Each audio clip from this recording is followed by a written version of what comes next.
नमस्कार बच्चों। आज हम पढ़ेंगे आपकी पाठ्य पुस्तक बसंत से पाठ 6 भगवान के डाकिये, जिसके कवि हैं रामधारी सिंह दिनकर। बच्चों, सबसे पहले हम दिनकर जी के जीवन परिचय को जानेंगे। रामधारी सिंह दिनकर का जन्म सन 1908 ईस्वी में बिहार राज्य के मुंगेर जिले के सिमरिया घाट नामक ग्राम में हुआ था और ये एक साधारण किसान परिवार में जन्मे थे। जो उनका परिवार था एक किसान था। इनकी प्रमुख रचनाएं हैं संस्कृति के 4 अध्याय, रेती के फूल, मिट्टी की ओर, अर्धनारीश्वर, शुद्ध कविता की खोज, उजली आग, साहित्यमुखी, काव्य की भूमिका, लोकदेव नेहरू और देश विशेष, और भी बहुत सारी रचनाएं इन्होंने की हैं, लेकिन जो प्रसिद्ध रचनाएं हैं वो यही हैं।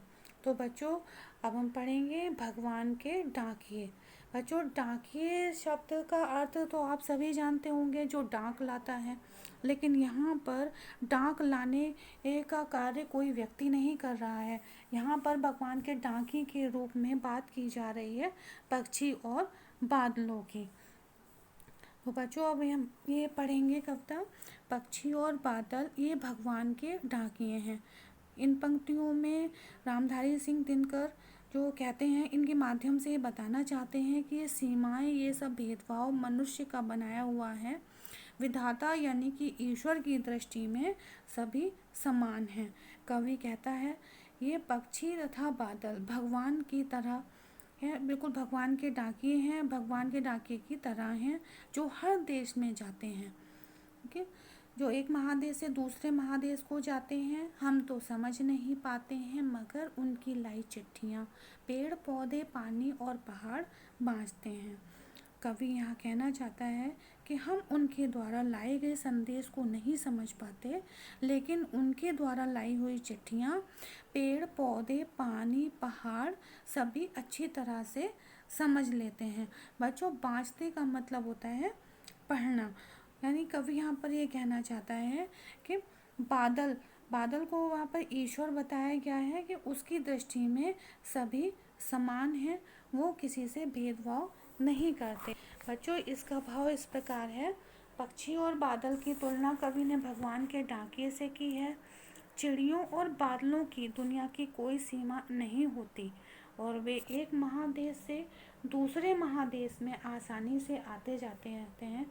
उनके द्वारा लाई गई चिट्ठियों में क्या लिखा होता है, ये समझना मनुष्य के बस की बात नहीं। मनुष्य उनके द्वारा लाए गए संदेश को नहीं समझ सकता, लेकिन जो प्राकृतिक चीज़ें हैं जैसे पेड़ पौधे, पानी, पहाड़, ये उन पक्षी और बादलों द्वारा लाई हुई चिट्ठियों को आसानी से पढ़ पाते हैं और उन्हें समझ पाते हैं।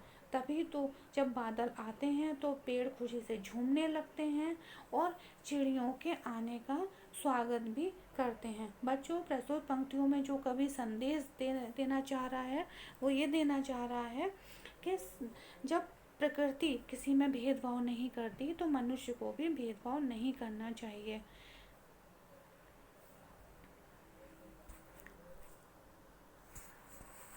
अब दूसरा काव्यांश पढ़ेंगे हम तो केवल ये आंकते हैं। आंकने का मतलब होता है समझना, कि एक देश की धरती दूसरे देश को सुगंध भेजती है और वह सौरभ हवा में तैरते हुए, सौरभ का मतलब होता है सुगंधित, पक्षियों की पाँखों पर, पाँखों यानी पंखों पर तिरता है और एक देश का भाप दूसरे देश में पानी बनकर गिरता है। प्रस्तुत पंक्तियों में कवि ये कहना चाह रहा है कि हम तो सिर्फ यही समझ पाते हैं कि हवा के द्वारा एक देश की खुशबू दूसरे देश में पहुंच जाती है और फूलों का रस हवा में तैरते हुए पक्षियों के पंखों पर भी तिरता है।